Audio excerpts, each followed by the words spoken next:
지난 시간에 살펴본 것처럼 다니엘은 이제 새로운 통치자 다리오 왕에 의해서 총리로 발탁이 되는데요. 6장 1절 2절입니다. 다리오가 자기의 뜻대로 고관 120명을 세워 전국을 통치하게 하고 또 그들 위에 총리 셋을 두었으니 다니엘이 그 중에 하나이라. 근데 여기서 주목해야 되는 건 이 당시의 다니엘의 나이입니다. 이때 다니엘의 나이가 대략 한 80대 초반 정도로 그렇게 추정이 되는데요. 이게 왜 놀라운 일인가 하면은 다니엘이 그 10대 때 바벨론으로 포로로 끌려가지 않습니까?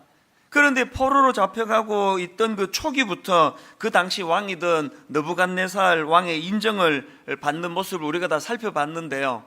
그 이후로 긴 세월이 흘렀습니다.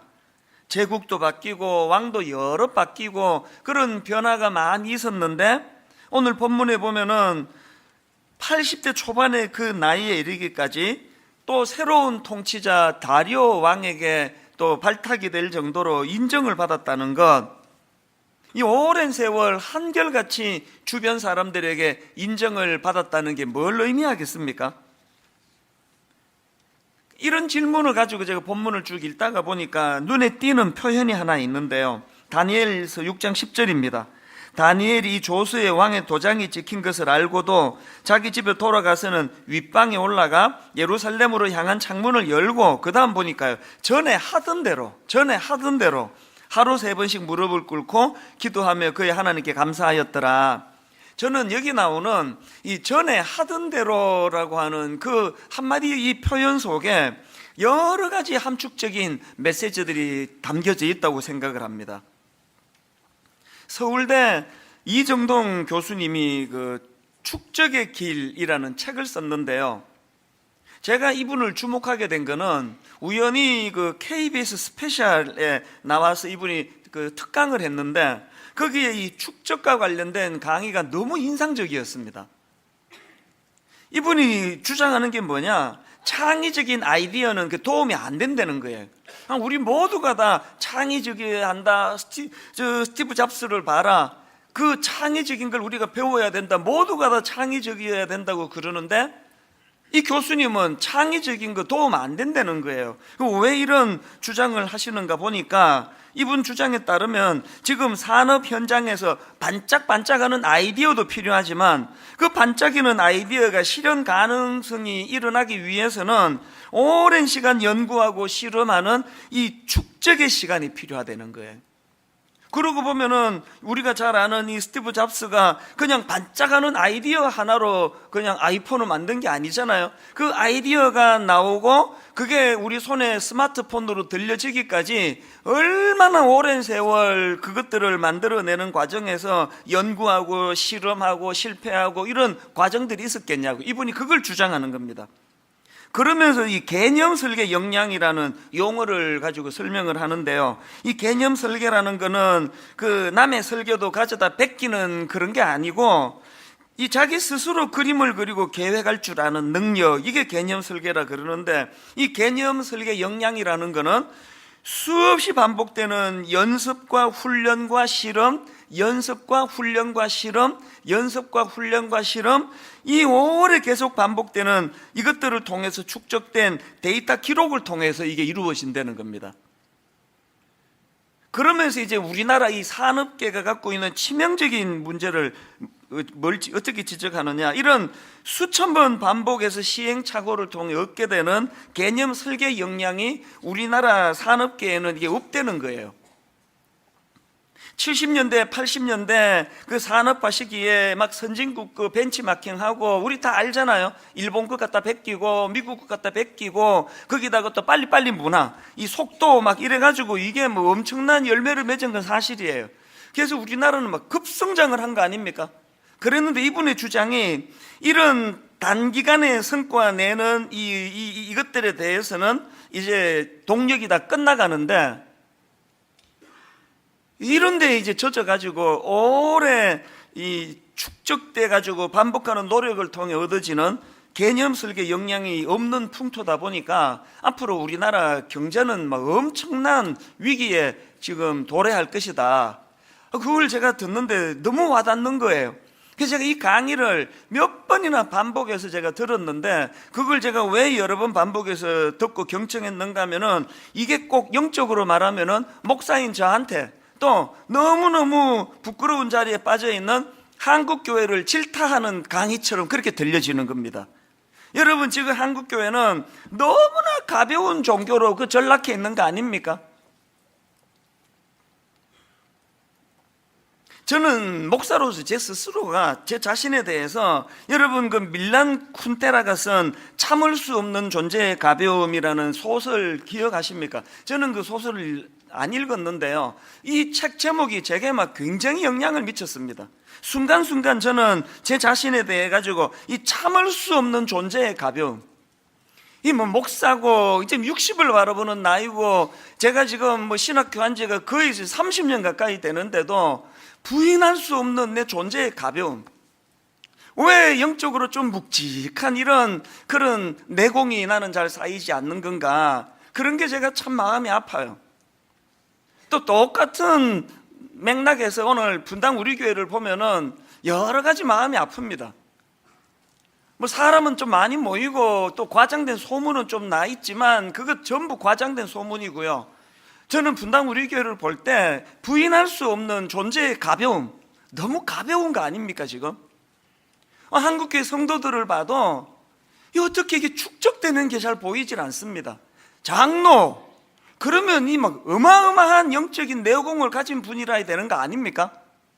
권사, 그럼 뭐 이건 뭐 엄청난 내공으로 그 젊은 성도들에게 본이 되는 그런 직분이 권사여야 되는 거 아닙니까? 어떤 분은 머리가 숙여지는 분이 있지만 훨씬 많은 경우, 그래가지고 우리나라는요 뭐 권사에 대한 무게감이 없잖아요. 나이 좀 들어 보이면 그냥 뭐 권사님 불러주는 거고, 젊으면 집사님 그렇게 불러주는 거고, 더 젊으면 뭐 형제님, 이게 나이 등급으로 지금 갈라버린 것 같아요. 왜 이런 일이 있습니까? 축적이 일어나잖아요. 축적이.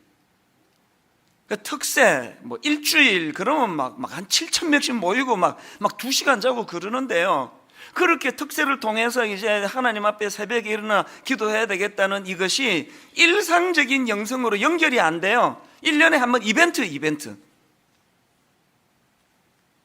그러니까 이런 의미에서 제 자신의 이 참을 수 없는 존재의 가벼움, 누가 뭐 다 교양 있고 점잖으니까 저보고 아이고 목사님 어떻게 이렇게 영성이 가볍습니까? 그렇게 지적하는 분은 없지만 제가 저를 알잖아요. 어떻게 이렇게 가벼워, 이렇게 가벼워. 이런 맥락에서 저는 여러분에게 심각한 질문을 던지고 싶은데요, 여러분은 지금 영적 성숙을 위하여 지금 어떤 것에 연습과 훈련과 은혜, 새로운 도전, 인격적인 기표를 가지고 도전했다가 또 실패하고 하나님 앞에 나가 다시 한번 은혜를 구하고 다시 한번 도전하고, 이런 축적된 영적인 자산이 생겨나고 있습니까?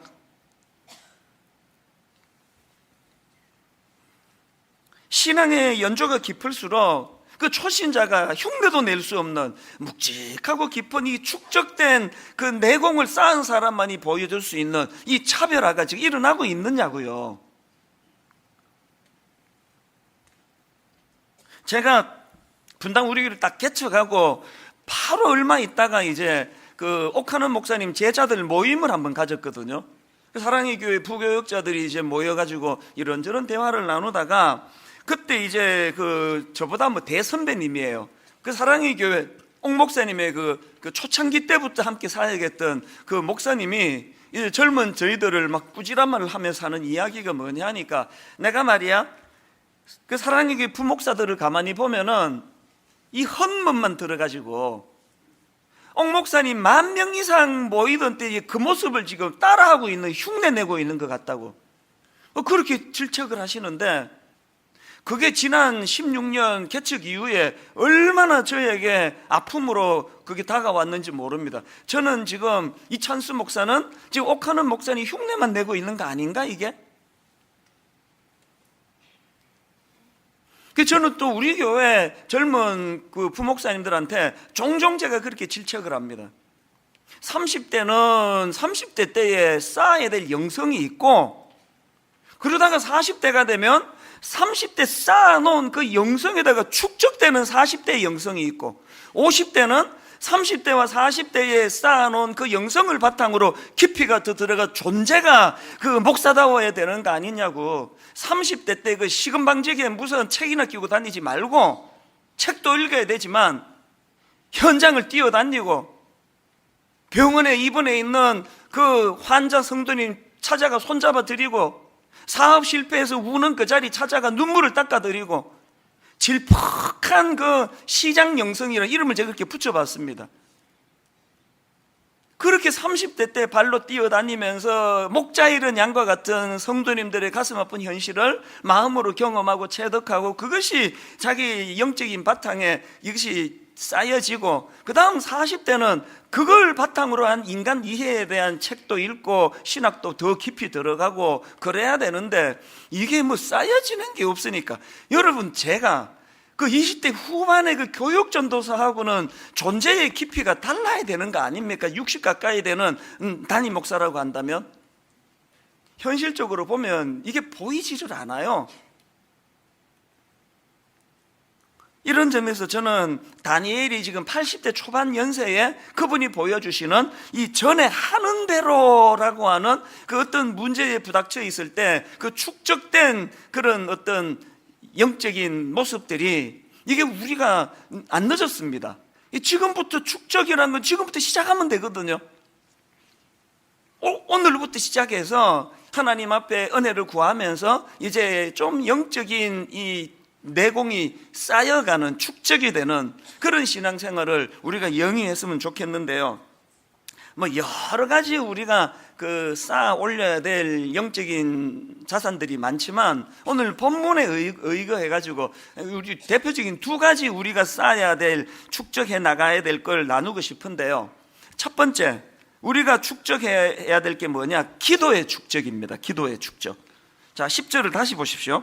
다니엘이 이 조서에 왕의 도장이 찍힌 것을 알고도 자기 집에 돌아가서는 윗방에 올라가 예루살렘으로 향한 창문을 열고, 그 다음 보세요. 전에 하던 대로 하루 3번씩 무릎을 꿇고 기도하며, 전에 하던 대로 기도하며, 전에 하던 대로 기도하며, 뭡니까? 기도의 축적이에요. 우리 다니엘처럼 이제 오늘부터 이 기도의 축적을 쌓아야 되는데요. 이 기도의 축적의 그 목표가 뭔지 아십니까? 이 기도의 축적의 목표는요, 다니엘처럼 인생의 위기가 올 때, 사자굴에 던져지게 될 어려움이 있을 때 바로 인간적인 방법으로 그거를 풀지 않고, 거의 즉각적으로 그런 일이 있을 때 하나님 앞에 의뢰하며 기도로 나가는 이런 게 몸에 익을 때까지 쌓아야 되는 게 기도의 축적이에요. 이런 맥락에서 보면 오늘 본문에는 두 부류의 사람이에요. 하나는 다니엘과 같은 부류의 사람이 있고요, 또 하나는 그 다니엘을 제외한 나머지 6장에 등장하는 사람들의 모습이에요. 거기 보면은 고관 120명도 나오고, 다리오 왕이 세운 다니엘 말고 또 총리 2사람도 나오고 그러는데요. 여러분, 다니엘과 나머지 사람들에게 결정적인 차이, 그리고 또 다니엘을 제외한 나머지 사람에게서 보여지는 그 행동 양식이 어떻게 차이가 나는지 아십니까? 그들의 특징은요, 3절을 보십시오. 다니엘은 마음이 민첩하여 총리들과 고관들 위에 뛰어남으로, 그 다음에 4절, 이에 인간관계라고 말씀드렸죠. 인과관계가 문제제기, 다니엘이 자기들보다 더 똑똑하고 민첩하고 고관들, 총리들과 고관들보다 더 뛰어남으로, 결과, 그 다음 4절, 이에 총리들과 고관들이 국사에 대하여 다니엘을 고발할 근거를 찾고자 하였으나, 여기서 발견되는 그들의 특징이 뭐예요? 그들은 늘 사람을 주목하고 사람을 상대한다는, 그것도 아주 저급한, 자기보다 조금만 앞서면은 어떻게 해서든 꺾어 밟으려고 발부등을 치고, 자기보다 조금만 못하다 싶으면 바로 갑질로 들어가는, 이게 세상 사람들에게 보여지는 행동 양식이라고 한다면, 다니엘은요, 그들과 다른 결정적인 차이, 사람을 상대하지 않습니다. 지금 상대방들이 질투심으로 자기를 모함에 빠뜨려 죽이려고 하는 그런 아주 악한 짓을 저지르는데요, 다니엘은 그 사람들을 상대하지 않아요.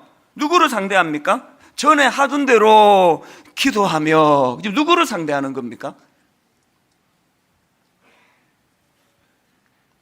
제가 왜 내 자신에 대해서 때때로 참을 수 없는 존재의 가벼움으로 제 스스로가 그렇게 참 자책이 되는가 하면은, 오늘도 저는 여전히 많이 좋아지고는 있지만 여전히 어떤 문제에 봉착해요. 누가 나를 모함을 해요. 누가 나를 향해서 그냥 있지도 않은 걸 가지고 제 가슴을 후벼파는 짓을 하면 바로 저는 다니엘처럼 하나님께 나가는 일이 될 때도 있고 안 될 때가 더 많습니다.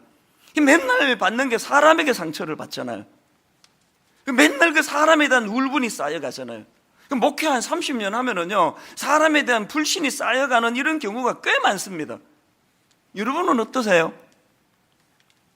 정직하게 돌아보면 그렇게 나를 못살게 구는 사람이 1이라면 너무너무 고마운 분들이 100천인데 계속 이제 이런 부정적인 것들이 쌓여가는 것 자체가 그게 영적인 깊이가 없다는, 그건 반증이에요, 반증. 우리가 어디까지 기도의 그 깊이를 쌓아야 된다고요? 이런 일이 일어날 때 사람을 상대하는 것이 거의 본능으로 일어났던 우리가 바로 다니엘처럼 전에 하던 대로 그 문제를 가지고 하나님께 기도하는 자리로 나가는 그런 깊이까지 갈 때까지 우리 기도에 이 축적이 쌓여야 된다는 겁니다. 다윗을 한번 보십시오. 시편 55편은요, 지금 다윗이 그 적의 압제로 굉장히 힘든 상황이에요. 그런 상황에서 자 시편 55편 16절을 보십시오. 나는 하나님께 부르짖으리니 여호와께서 나를 구원하시리로다. 저녁과 아침과 정오에 내가 근심하여 탄식하리니, 막 얼마나 힘이 드는지 저녁에도 힘들고 아침에도 탄식이 나오고 정오에도 막 그냥 한숨이 나오는 상황이에요. 그런데 중요한 건 그 다음에 문구예요. 그 다음에 다윗의 이런 근심과 탄식 소리를 누가 듣습니까? 여호와께서 내 소리를 들으시리로다. 무슨 뜻입니까? 제가 왜 이렇게 존재가 가볍냐라고 느낄 때는 종종 어떤 때냐, 내 탄식 소리를 우리 집사람만 들어요. 내 아내만 들어요. 내 탄식 소리를 내 가까운 어떤 동료 목사가 이거를 듣는 것밖에 없습니다. 이런 우리가 어떻게 바뀌어야 된다고요? 이제 내 탄식 소리를 하나님이 들으시도록. 그게 기도 아닙니까? 기도? 디모데전서 2장 8절에서 이 바울의 권면을 한번 보십시오. 그러므로 각처에서 남자들이 분노와 다툼이 없이 거룩한 손을 들어 기도하기를 원하노라. 오늘 여러분 교회 안에서 일어나는 수많은 분노와 다툼의 원인 중에 하나가, 여러 가지 원인 중에 하나가 거룩한 손을 들어 기도하지 않기 때문이라는 거예요. 오늘 김 집사님, 박 집사님 맨날 저렇게 분노로 싸우는 이유가 뭐예요? 축적된 기도의 내공이 없어가지고 맨날 거룩한 손을 들고 하나님께 기도하는 게 없으니까 인간들끼리 막 이 뭐 교회가 무슨 이게 무슨 동창회 모임도 아니고 뭐 맨날 이해관계로 뭐 다투고 상처받고 싸우고. 여러분 지금부터라도 기도의 축적이 필요하고요. 이제 또 새해가 밝고 오는 거 아닙니까? 2019년도에는 하나님이 이제 이 기도의 축적이 시작되는 원년이 되기를 원합니다. 그래서 내년 이맘때쯤 되면은 그래도 꽤 기도의 축적이 쌓여가고 있구나, 우리가 이렇게 기쁘게 하나님께 보고할 수 있는 그런 믿음의 신앙인들 되시기를 바랍니다. 두 번째로요, 또 하나 우리가 축적해야 될 게 있습니다. 감사의 축적이에요. 자 10절 다시 보십시오.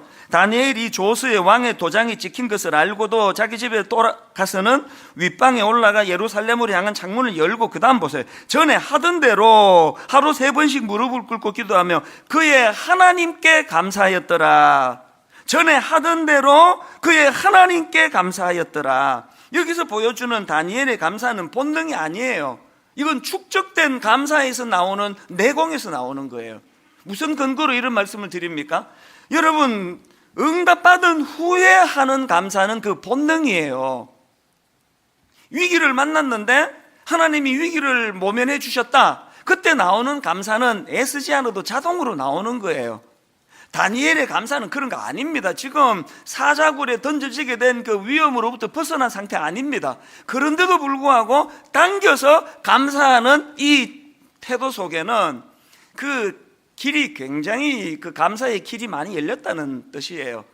이게 무슨 말인가 하면 우리 아들이 지금 이제 수능 시험을 보고 여유가 있기 때문에 이제 막 지난 6년간 못했던 그런 그 신앙 교육, 인격 교육을 지금 하고 있는 중이거든요. 종종 이제 대화하자 그러면서 저 혼자 일방적으로 이제 훈계를 좀 많이 하고 있는데요.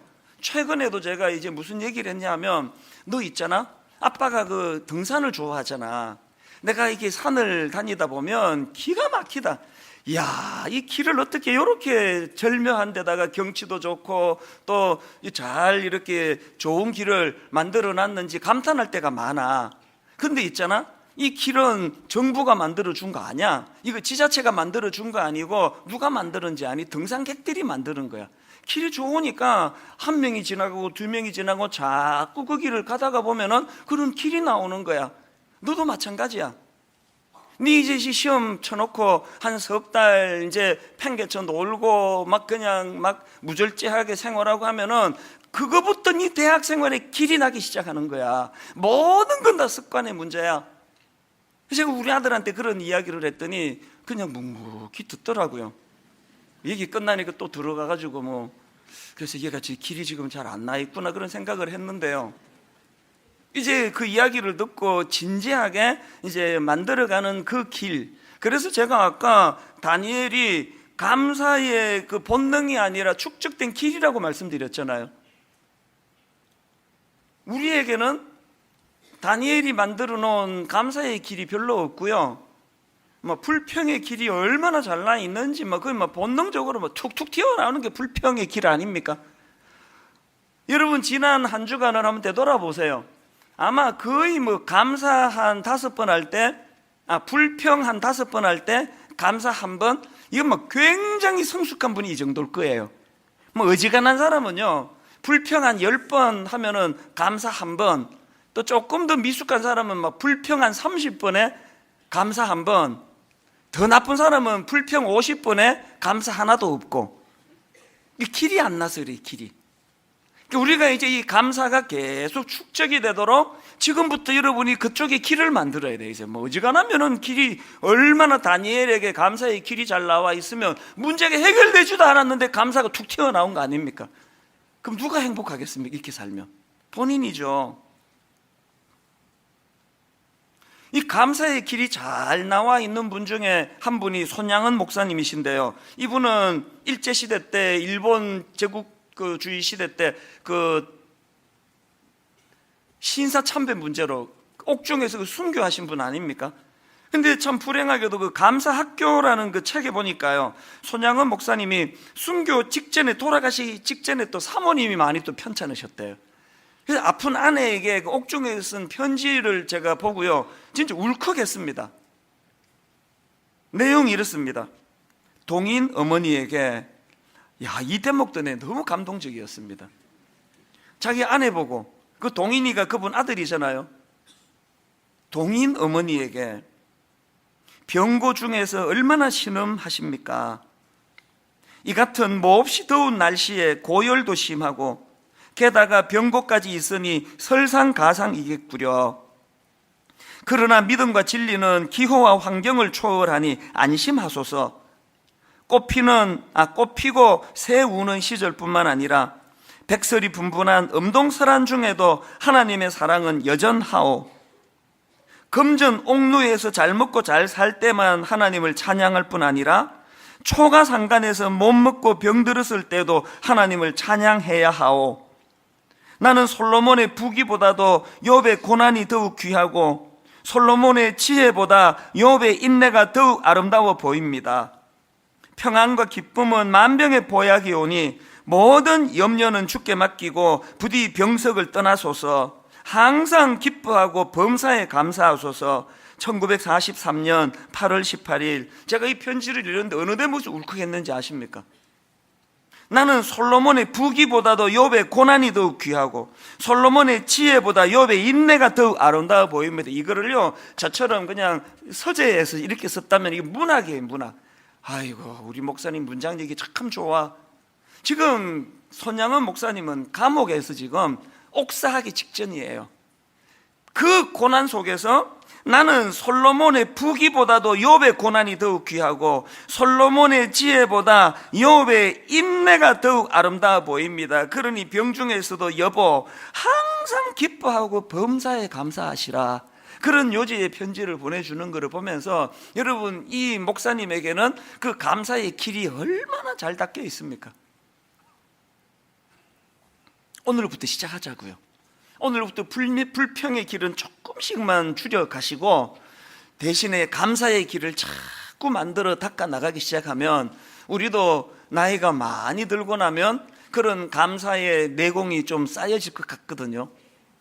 이런 생각을 하고 있는데, 여러분 그 오프라 윈프리 다 아시죠? 오프라 윈프리라는 여성은 뭐 세계에서 제일 바쁜 제일 유명한 여성 중에 한 명 아닙니까? 이분이 뭐 얼마나 바쁘게 사는지 전용 비행기를 타고 다닌대요. 전용 비행기가 있을 정도로 바쁘게 사는 이분이요, 내가 참 감동을 했는데, 이분이 아무리 바빠도 절대로 하루 일과를 마무리하면서 빼놓지 않는 게 하나 있대요. 그게 뭐냐 하니까 잠자리에 들기 전에 감사 일기를 쓰는 거. 이거는 절대로 빼먹지 않는데, 그래서 한 하루 동안 일어났던 일 가운데 5가지 감사 목록을 정해가지고 그거를 적는 일을 한다는 거예요.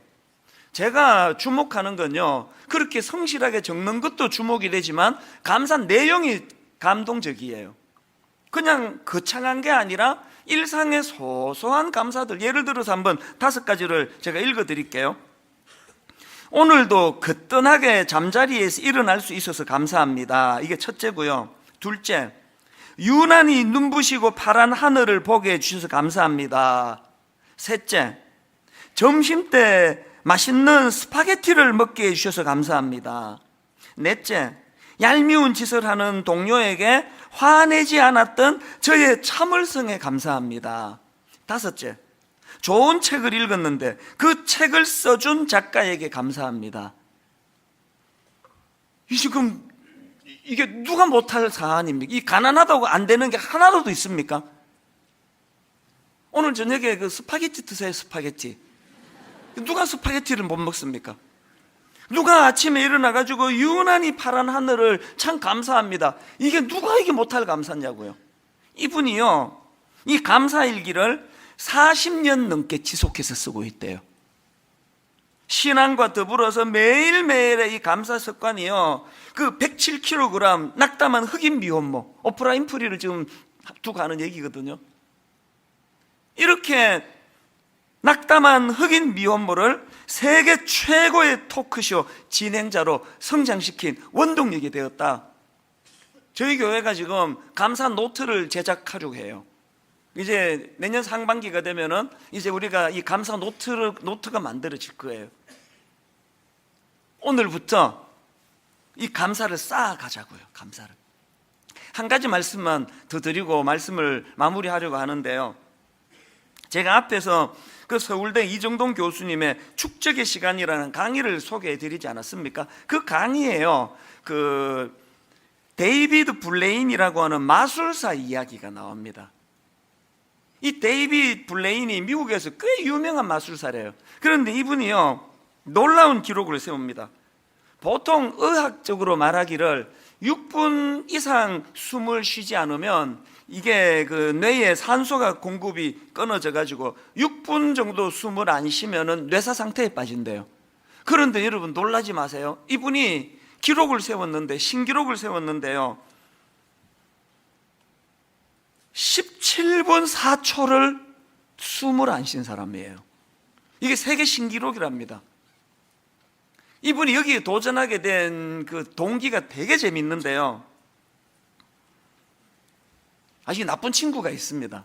그 친구가 이제 이 뭘로 유혹을 했느냐 하면은, 자기가 이제 그 숨을 오랫동안 안 쉴 수 있는 마술을 자기가 그 비결을 가르쳐 주겠다 그러면서 뭐라고 얘기하는가 하니까, 그 고무 호스를 풍선에 연결해 가지고 몸 안에 집어넣어 가지고, 여러분 그 위 내시경 할 때 왜 막 그 안으로 그 호스를 집어넣잖아요. 그것처럼 이제 이 호수관에다가 풍선을 연결해 가지고 거기에 산소가 들어 있으니까 그렇게 하고 입을 다물고 있으면은 이제 그 안에서 이제 숨을 쉬는 일이 일어나 가지고 이제 감쪽같이 마술을 할 수 있다는 그 엉터리 말에 속아 가지고 이 사람이 진짜 해요. 막 안으로 이제 호수 집어넣는 걸 영상으로 제가 봤거든요.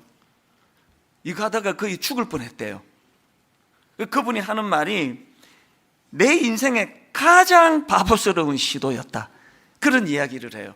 그런데 이제 여기에 이제 도전을 받아가지고 진짜 이제 숨을 참는 이거를 이제 자기가 시도를 시작했는데요. 여러 전문가를 만나서 조언을 구하고 요가 선생님을 찾아가고 심장이 의사분도 찾아가고 정신과 의사도 찾아가고, 그래서 이 심장 박동을 줄이는 이 훈련을 막 엄청나게 오래 했답니다. 살도 빼고 식이 조절도 하고 호흡 조절하고 2년을 그렇게 훈련했대요. 그래가지고 이제 제가 조금 전에 말씀드렸던 오프라 윈프리 쇼에 나가가지고요, 그 영상으로 제가 봤거든요. 큰 이제 투명한 욕조 안에 이분이 그냥 들어가요. 아무것도 없이. 그래서 욕조 안에 들어가가지고 17분 4초 숨을 참습니다. 이 세계 신기록을 세워요. 어마어마한 대기록을 세웠는데요. 그리고는 이제 이 마술사가 미국의 유명한 테드 강의에 나와가지고 그 비밀을 밝혀요. 이게 어떻게 가능했는지를 밝히는데 너무 싱겁게 얘기합니다. 뭐라고 말하느냐? 비밀은 1초씩 숨을 참아가는 그거를 늘려갔다는 거예요. 그러면서 2년 동안 자기가 반복했던 것들이 뭐냐? 그러면서 이제 설명하기를 트레이닝, 프랙티스, 익스퍼리멘테이션. 아까 교수님 산업, 우리나라 산업에 문제가 있다고 했던 빠진 세 가지가 이거 아닙니까? 연습, 훈련, 실험, 연습, 훈련, 실험. 이거를 2년 동안 반복을 해서 1초씩 시간을 늘려갔는데, 이분이 그 과정이 얼마나 힘들었는지 그 테드 강의 영상을 제가 보니까요, 이분이 트레이닝, 프랙티스, 그러더니 이렇게 울먹이는 거예요. 그 과정이 너무 힘들어. 세계적인 마술사가 그 강연을 하다가 울먹울먹하는 그 모습을 보면서 제 마음에서 무슨 생각이 들었는지 아십니까? 여러분, 영적인 신앙생활은 눈속임으로 되는 거 아닙니다. 여기다 뭐 집어넣고 가짜로 숨쉬는 이걸로는 성장이 없습니다. 성경에요, 죽음을 보지 않고 하나님이 데려가신 두 인물이 있지 않습니까? 엘리야와 에녹이 그 인물인데요. 엘리야에 대해서는 그가 얼마나 위대한 일을 했는지 열왕기 상하에서 얼마나 그 위대한 일들이 상세하게 기록이 됩니까? 그런데 놀랍게도 에녹에 대해서는 기록이 없습니다. 하나도 없습니다. 에녹에 대한 기록 한 몇 줄이 있는데요, 이게 진짜 의외예요. 창세기 5장 21절부터 23절이 그겁니다. 보십시오. 에녹은 65세에 무두셀라를 낳았고, 여기 지금 낳고가 나왔죠. 무두셀라를 낳았고, 무두셀라를 낳은 후 300년을 하나님과 동행하며 자녀들을 낳았으며, 맨 마지막에 그는 365세를 살았더라. 이분은요, 애 낳은 것 밖에는 기록이 없습니다. 한 게 없어요. 그런데 여러분이 22절 다시 한번 보시겠습니까? 무두셀라를 낳은 후 300년을 한 문장 들어가 있습니다. 하나님과 동행하며 자녀를 낳았으며. 일상생활 속에서 그는 하나님과 동행하며, 이 짧은 한마디가요, 엘리야가 막 어마어마하게 큰 일을 행했던 그 모든 것 이상으로 이게 압축된 설명이에요. 이게 여러분 다 아시지만 저는 엘리야과 아니에요. 전 죽었다 깨어나도 엘리야와 같은 영웅의 위치는 아닙니다. 엘리야가 했던 놀라운 기적적인 일 저 못합니다. 여기 엘리야과가 몇 되겠습니까? 다 자기가 엘리야라고 생각했지만 사실 다 에녹 아닙니까? 다. 우리 엘리야처럼 그렇게 엄청난 업적을 남겨가지고 하나님 눈에 드는 일 쉽지 않습니다. 우리 못합니다. 그러나 여러분, 우리 마음만 먹으면 에녹과 같이 그저 일상생활 가운데 소소한 일상에 하나님을 의지하고 그분보다 앞서지 않고 그분의 뜻을 구하고 그분과 함께 동행하며 이런 것들이 축적이 되면은 하나님이 에녹을 너무너무 이뻐, 너무 사랑스러워, 그에게 놀라운 은혜를 베풀어 주신 것처럼 여러분, 이 축적의 시간이라는 표현을 썼다고 오해하시면 안 됩니다. 내가 노력하는 거 아니에요. 내가 몸부림쳐서 얻어내는 거 아니에요. 에녹처럼 하나님과 동행하며 오늘부터 시작하자고요. 그래서 너무 부끄럽게 한국 기독교는 너무 얕아, 한국 교회 목사들은 스님이나 신부들보다 너무 얕아, 가볍게 짝이 없어, 이런 소리를 듣는 오늘 우리 현실에서 오늘부터 시작하죠. 오늘부터 조금씩 영적으로 주님과 동행하며 축적이 이루어져 감으로 말미암아 이제 내년 이맘때쯤 돼서는 조금 더 축적이 있고, 후내년 이맘때 돼서는 또 조금 더 축적이 있는 그런 주님의 자녀로 영적으로 성장해 나가시는 그런 믿음의 자녀들 되시기를 주님 이름으로 축복합니다. 말씀을 기억하시면서 우리 이 찬양이요, 가사가 참 아름답습니다. 감사해. 언제 감사하느냐? 시험이 닥쳐올 때에. 또 그 다음에 보니까 또 감사해. 언제 감사하느냐? 고통이 찾아올 때. 이게 어떻게 가능합니까? 보니까 시험이 닥쳐올 때 주께서 인도하시니 두려움 없네. 고통이 찾아올 때 주께서 지켜주시니 승리하리라. 굉장히 영적인 축적이 많이 이루어진 분이 할 수 있는 찬양이에요. 우리 찬양을 부르면서 여러분 소원하십시오. I don't blame you for living this wish had been enough for you to stay.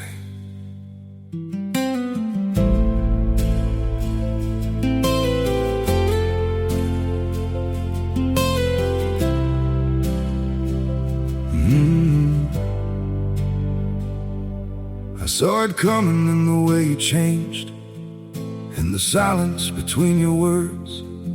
Every I'm fine felt heavier than truth, like something breaking unheard. I tried to fix what I didn't understand, held on tighter as you slipped away. But love can't grow where it's already gone. I don't blame you for living this wish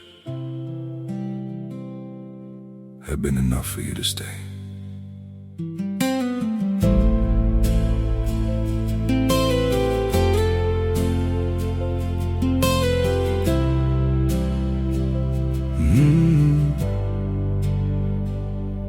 I saw it coming in the way you changed, in the silence between your words. Every I'm fine felt heavier than truth, like something breaking unheard. I tried to fix what I didn't understand, held on tighter as you slipped away. But love can't grow where it's already gone. I don't blame you for living this wish had been enough for you to stay.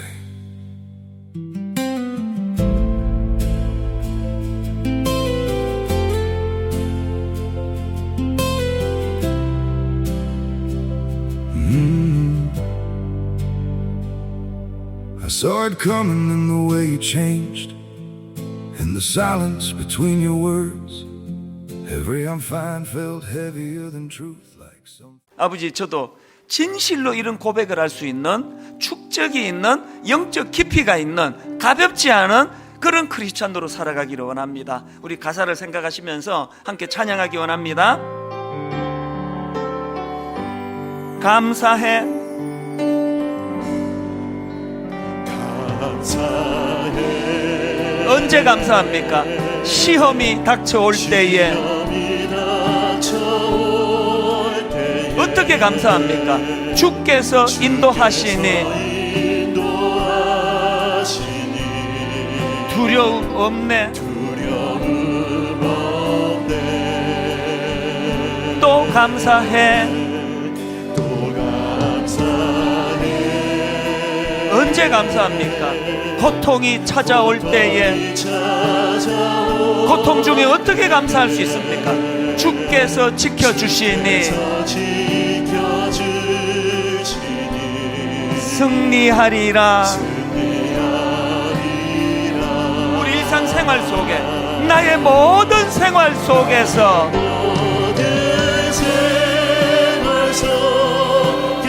주님이 함께 하시니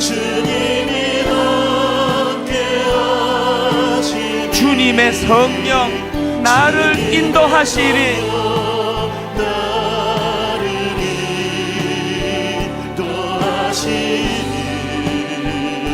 시험이 나를 찾아올 때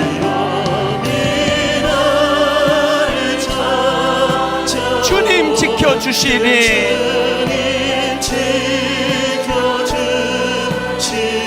주님의 성령 나를 인도하시리.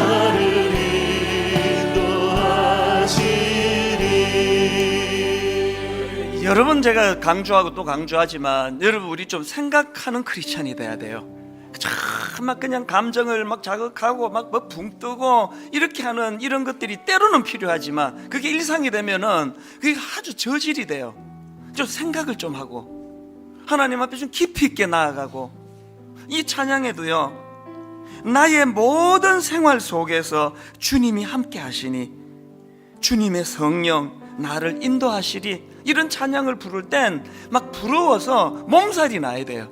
하나님, 내 삶 속에서 진짜 이런 삶을 한번 경험해 보기 원합니다. 저는 목사잖아요. 우리 이제 새 아이가 다 이제 20대가 다 됐는데 얘들이 다 그래도 예의가 발라가지고 내색을 안 하지 저를 꿰뚫어 보고 있을 거 아닙니까? 우리 애들이 어떻게 속으로 나를 평가할지가 그게 저의 가벼움이고 무거움이에요.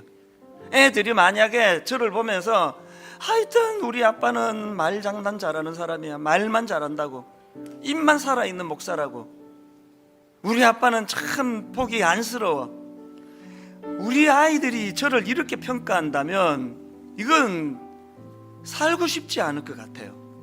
여러분, 여러분의 아들이, 여러분의 딸이 여러분을 어떤 크리스찬으로 평가하실 것 같으세요? 이런 소원을 가지고 하나님, 가장 가까이 있는 내 배우자가, 내 자녀들이, 아버지 그래도 우리 엄마는 참 묵직한 다니엘과 같은 영적인 축적이 있는 그리스도인이라고, 오늘부터 우리가 시작을 하자. 오늘부터 우리 가사를 생각하시면서 이 찬양 한 번 더 부를 때 아버지 소원을 가지고, 아버지 정말 이렇게 살아내는 성숙한 크리스찬 되기 원합니다. 찬양합니다. 감사해. 어느 순간입니까? 시험이 닥쳐올 때에 주께서 인도하시니 두려움 없네. 또 감사해. 언제 감사합니까? 고통이 찾아올 때에 주께서 지켜주시니 확신 승리하리라. 소원을 가지고 선포하십시오. 나의 모든 생활 속에서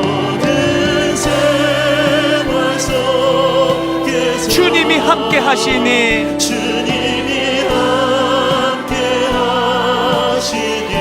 주님의 성령 나를 인도하시리.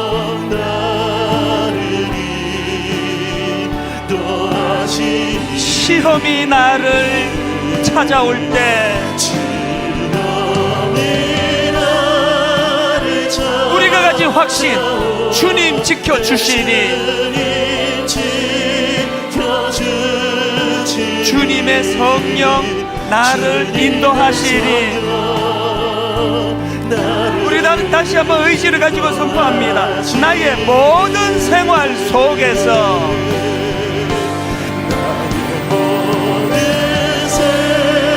내 일상생활 속에 주님이 함께 하시니 나의 일상생활 속에 주님의 성령 나를 인도하시리.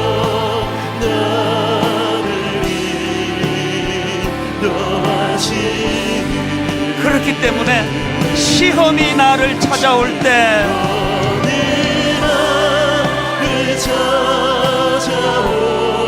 주님 지켜주시니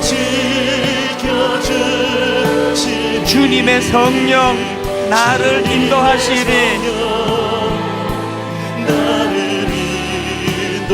매일 발걸음마다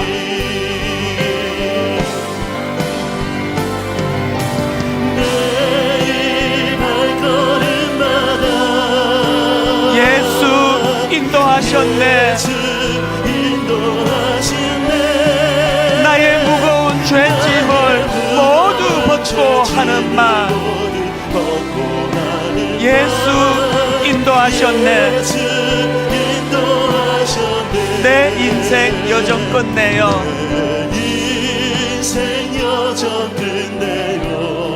강 건너 언덕 이를 때 하늘 문 향해 말하리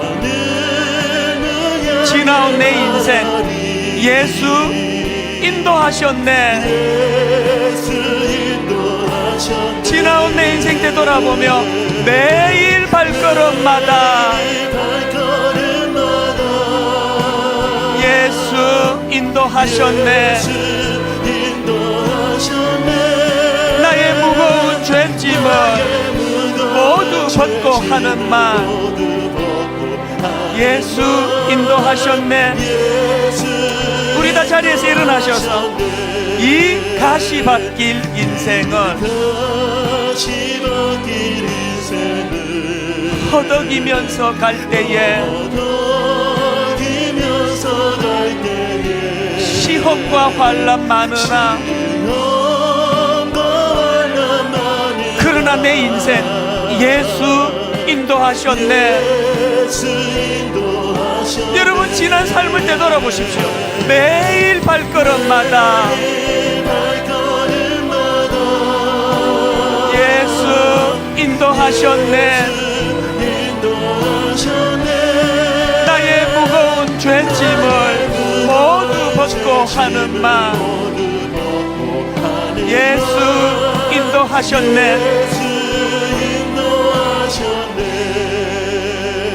두 가지 기도하시면 좋겠습니다.